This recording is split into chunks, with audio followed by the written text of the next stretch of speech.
गुरुर्ब्रह्मा गुरुर्विष्णू गुरुर्देव महेश्वरा सद्गुरु साक्षात परब्रह्म तस्मै श्री सद्गुरुवे नमः। जय जय रघुवीर समर्थ।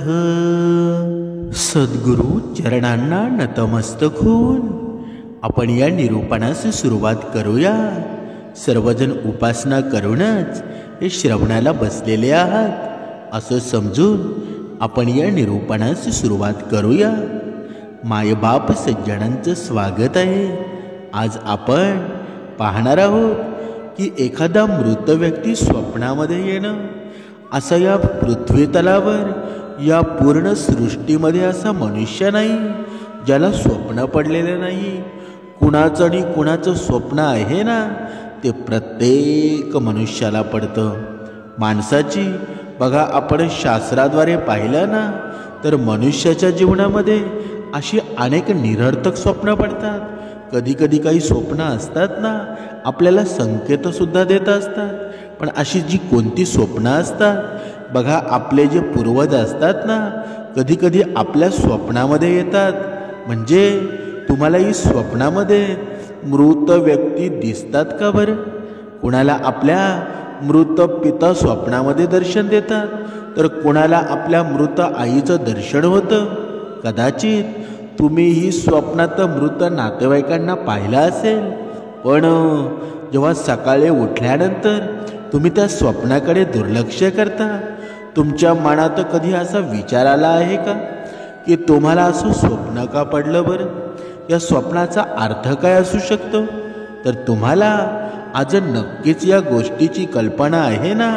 म्हणजे मृत व्यक्ती, मृत नातेवाईक जेव्हा स्वप्नामध्ये आल्यानंतर कोणते महत्त्वाचे जे संकेत मिळतात ना, ते आज या निरूपणामध्ये तुम्हाला कळणार आहे। स्वप्नात मृत नातेवाईक दिसणं ही काही साधी गोष्ट नाही। त्यामागे एक गहन रहस्य आहे, ज्याचा उल्लेख आहे ना आपल्या पुराणात सुद्धा केला गेलेला आहे। आज आपण या महत्त्वाच्या संकेताविषयी सांगणार आहोत। एकदा नारद मुनी यमराजांना भेटण्यासाठी यमलोकामध्ये जातात। यमराज नारद मुनींचं मोठ्या प्रेमाने स्वागत करतात।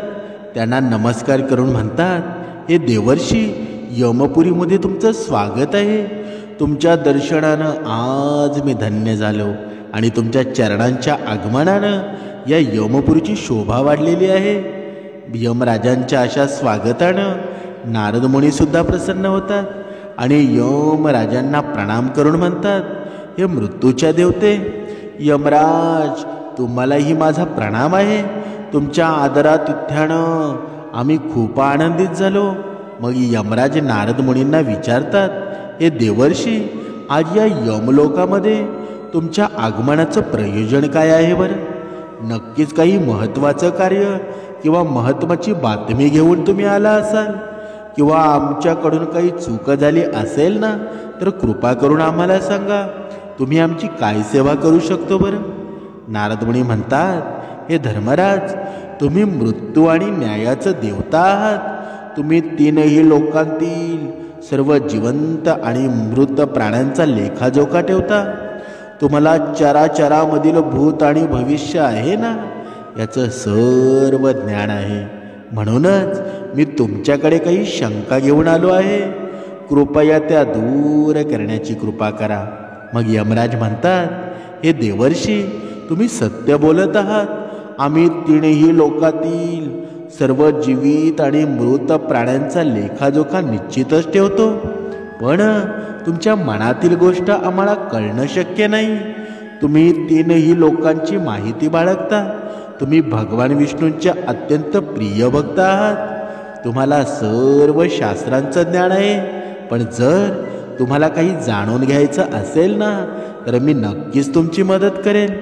हे देवर्षी, तुमच्याकडे जे काही शंका असतील, जे काही प्रश्न असतील ना, ते तुम्ही निसंकोचपणे विचारा।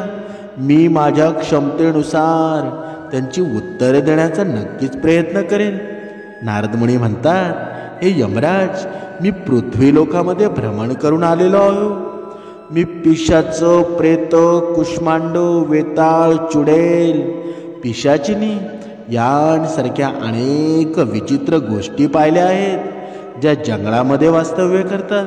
आणि त्याचबरोबर मी हे सुद्धा पाहिलं की या सर्व दुष्ट शक्ती आहेत ना, मानवांना खूप त्रास देतात, त्यांना दुःख देतात. हे का होतं बरं? म्हणजेच तुम्हाला या निरूपणामध्ये कळणार आहे स्वप्नात मृत व्यक्ती पाहण्याचा अर्थ काय असतो. जर स्वप्नामध्ये मृत व्यक्ती दिसत असतील ना, तर फार महत्त्वाचे संकेत आहेत. या सर्व दुष्ट शक्ती माणसांना का त्रास देतात बरं? आणि माझ्या मनात आणखीन एक प्रश्न आहे, माणूस अनेकदा स्वप्नात आपल्या पूर्वजांना का पाहतो बरं? याचा अर्थ काय असतो? स्वप्नात मृत व्यक्ती दिसण्याचा नक्की अर्थ काय आहे? त्यातून माणसाला कोणते संकेत मिळतात? मी संपूर्ण मानवजातीच्या कल्याणासाठी या प्रश्नांची उत्तरं जाणून घेण्यासाठी तुमच्याकडे आलेलो आहे. नारद मुनींचे हे प्रश्न ऐकून यमराज पुढे म्हणतात, हे देवर्षी, तुम्ही संपूर्ण मानवजातीच्या कल्याणासाठी हे योग्यच प्रश्न विचारलेले आहेत. मी तुम्हाला या सर्व प्रश्नांची नक्कीच उत्तरं देतो. त्या अगोदर तुम्हाला एक अत्यंत पवित्र कथा सांगतो. या कथेमध्ये तुम्हाला सर्व प्रश्नांची उत्तरं मिळतील. मध्य देशामध्ये एक सुंदर नगरी होती आणि तिथे सदानन नावाचा एक सेठ होता ना, आपल्या 4 भावांसोबत राहत होता. त्याचे 4 भाऊ होते ना, सुमन, नंदन, विरोचन आणि विहान होते. सेठ आणि त्याच्या सर्व भावांचे विवाह झालेले होते आणि ते सर्व मोठ्या प्रेमाने एकत्र नांदत होते.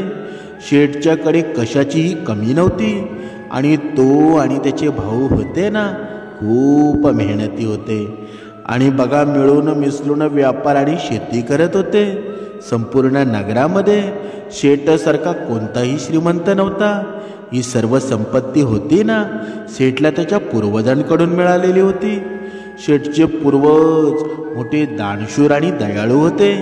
ते नेहमी दान धर्म करत असत, अनेक प्रकारचे यज्ञ करत असत. हवन अशा धार्मिक कार्यामध्ये त्यांचा सहभाग होता. परंतु शेठ मात्र कंजूष स्वभावाचा होता. त्यांच्यामध्ये पूर्वजांचे एक सुद्धा लक्षण नव्हतं. शेठनं कधीही दानधर्म केला नव्हता. बघा, त्यांनी कधीही यज्ञ केलं नाही, त्यांनी कधीही गोरगरिबांना दान दिलं नाही. म्हणजे शेठनं खूप धनसंचय केला होता, पण त्यानं कधीच त्याच्या संपत्तीचा योग्य उपयोग केला नाही.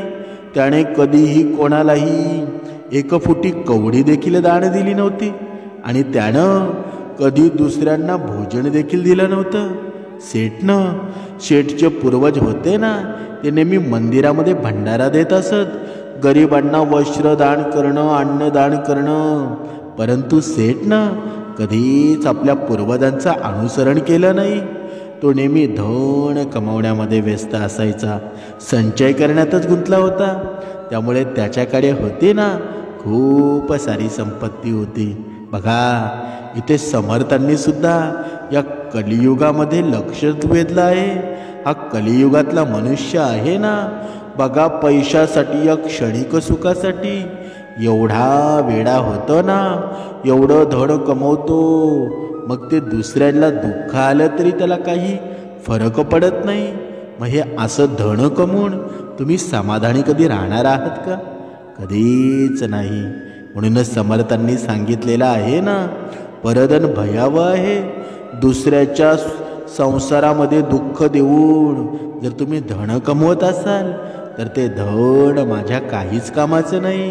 म्हणून मनुष्याला ते धन अधोगती प्राप्त करतं ना, मग आपल्याला अधोगती हवी आहे की चांगली गती हवी आहे, हे प्रत्येक मनुष्यानं पाहावं. बघा, आपण पाहत होतो, तो शेठ होता ना, भरपूर त्याच्याकडे संपत्ती होती, पण तो भरपूर कंजूस होता. आणि त्याचे पूर्वज होते त्याच्यावर खूप दुःखी होते.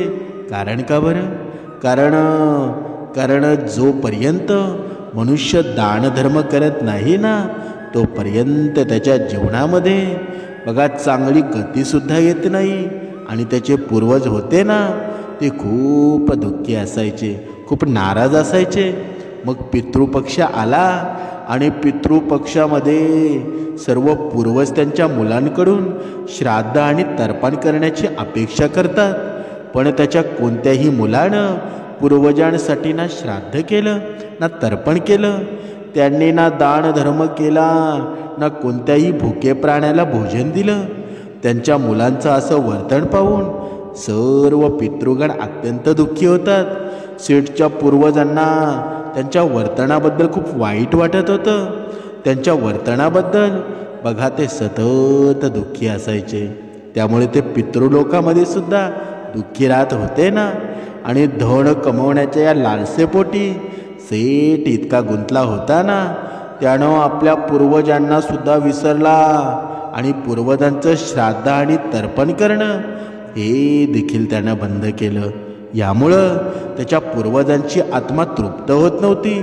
ते आपल्या मुलाच्या अशा वर्तनामुळे खूप दुःखी होत होते. समर्थांनी सांगितलेलं आहे, आता येथे कलियुगातल्या मनुष्याच्या मनामध्ये हा एक प्रश्न निर्माण झालेला असेल की मृत झालेली व्यक्ती तिच्याशी आपला काय संबंध आहे बरं. पण पुराणामध्ये शास्त्रामध्ये हे सर्व वर्णन केलेलं आहे की जेव्हा मृत झालेली व्यक्ती जेव्हा आशीर्वाद देते ना, तर मनुष्य श्रीमंत होऊन जातो. त्याच्या जीवनामध्ये समाधान निर्माण होतं. म्हणजे समर्थांनी आपल्याला काय सांगितलं आहे की मनुष्यानं जिवंत असताना सुद्धा जिवंत माणसाचे आशीर्वाद निर्माण करायला हवे, आशीर्वाद घ्यायला हवे. आणि जेव्हा जिवंत मनुष्य जेव्हा आपल्याला आशीर्वाद देतो ना, तो मृत झाल्यानंतर सुद्धा आपल्याला निरंतर आशीर्वाद प्राप्त होत असतात. पण मनुष्य असं करतो का? कधीच करत नाही. म्हणून मनुष्याने तुम्ही भक्ती करा अथवा नका करू, आयुष्यभर दुसऱ्यांचे आशीर्वाद घ्यायला हवे. म्हणून बघा, एक दिवस त्यांच्या पूर्वजांची चर्चा चालू होती. ते एकमेकांना म्हणू लागले, आमचे खूप मोठे दुर्दैव आहे. आमच्या कुळात इतके स्वार्थी आणि लालची पुत्र जमले आहेत ना, जन्मलेले आहेत. आमचे पुत्र ना आमच्यासाठी श्राद्ध करतात, ना कोणता दान धर्म करतात. आमच्या पुत्रांच्या कुकर्मामुळं आमचं पतन होत आहे.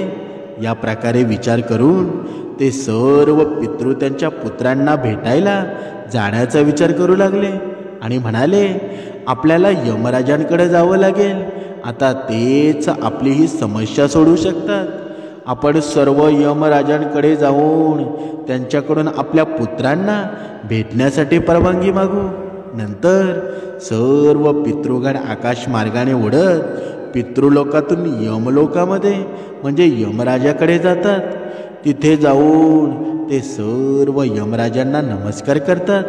पितृगणांना यमपुरीत आलेलं पाहून यमराज देखील त्यांचं स्वागत करतात आणि त्यांच्या येण्याचं कारण विचारतात. तेव्हा सर्व पितृ हात जोडून आपले दुःख सांगू लागतात.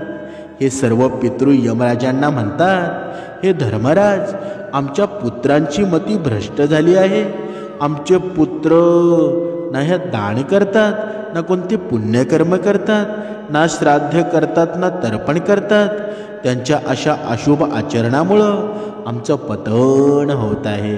ते कधीही दान धर्म करत नाही, ज्यामुळं आम्हाला समाधान मिळत नाही. कृपया आम्हाला एकदा तरी आमच्या पुत्रांना भेटण्यासाठी जाऊ द्या. आम्ही आमच्या पुत्रांना समजावून परत येऊ. त्यांना शास्त्राचं ज्ञान देऊन पुन्हा यमलोकामध्ये परत येऊ. तेव्हा यमराज त्यांना आज्ञा देत म्हणाले, हे महात्म्यांनो, मी तुम्हाला तुमच्या पुत्रांना भेटायला जाऊ देऊ शकत नाही, परंतु तुम्ही तुमच्या पुत्रांना स्वप्नाच्या माध्यमातून संकेत देऊ शकता. म्हणूनच तुम्ही सर्वजण तुमच्या पुत्रांना त्यांच्या स्वप्नामध्ये जाऊन संकेत देऊन त्यांना तुमचे दुःख समजावू शकता. नंतर सर्व पितृगण या गोष्टीवर सहमत होतात आणि एक एक करून आपल्या सर्व पुत्रांच्या स्वप्नात जाऊन त्यांना दर्शन देतात. सर्वात आधी ते त्यांच्या मोठ्या पुत्राच्या म्हणजे त्या शेठच्या स्वप्नामध्ये जातात आणि त्यांना दर्शन देतात आणि त्याला संकेत देतात. परंतु त्याचा मोठा पुत्र असतो ना, त्या संकेतांना समजू शकत नाही. दुसऱ्या दिवशी उठल्यानंतर शेठ त्या स्वप्नांचा काही अर्थ कळत नाही.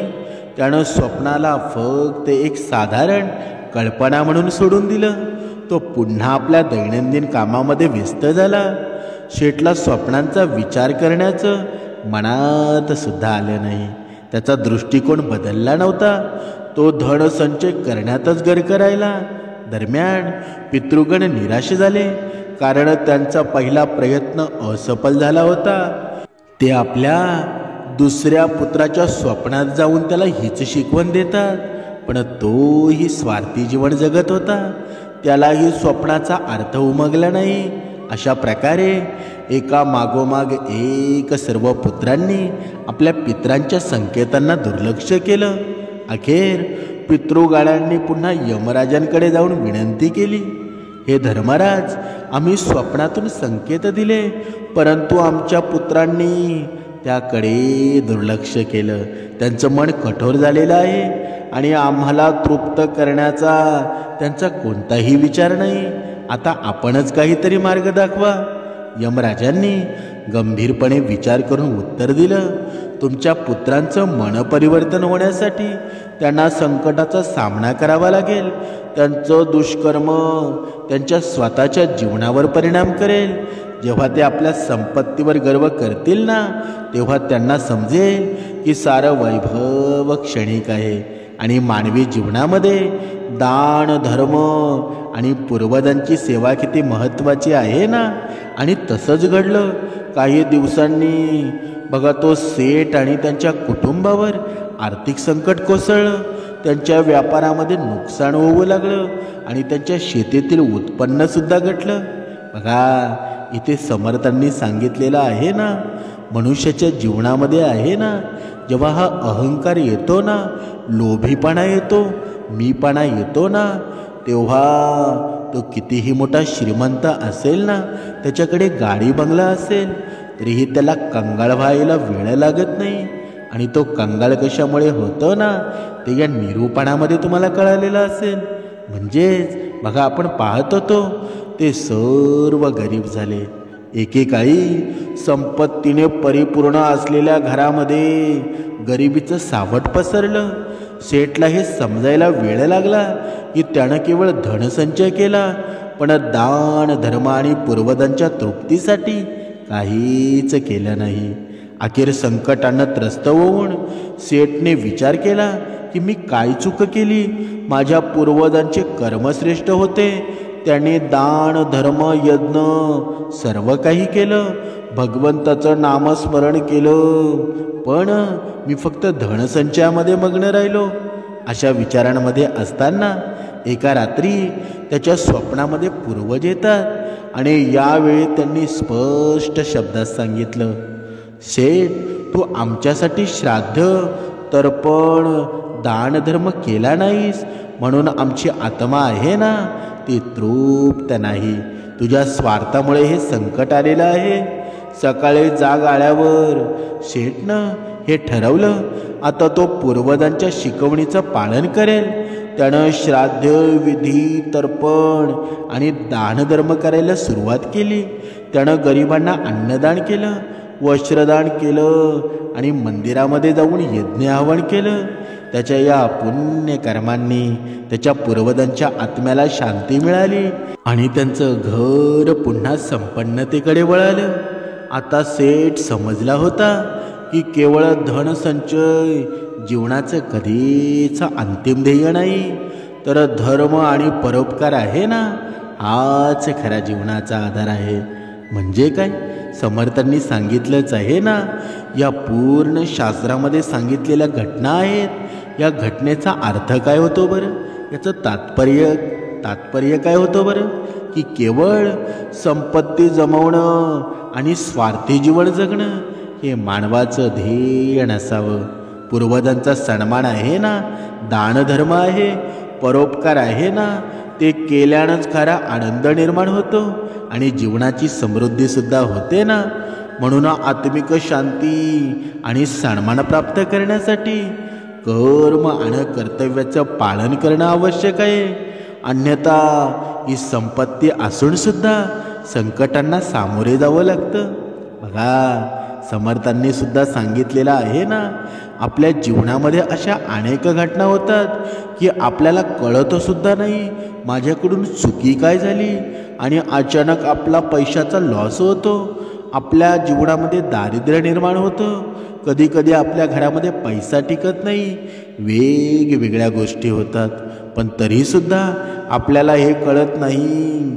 आपण दान धर्म करत नाही, दुसऱ्याच्या जीवनामध्ये सुख मानत नाही, दुसऱ्याच्या दुःखामध्ये सहभागी होत नाही. मीपणा आपल्याकडून सुटत नाही, अहंकार आपल्याकडून सुटत नाही. मग या सर्व जर आपण चुकलो ना, तर आपल्याला नक्कीच शिक्षा मिळणार आहे.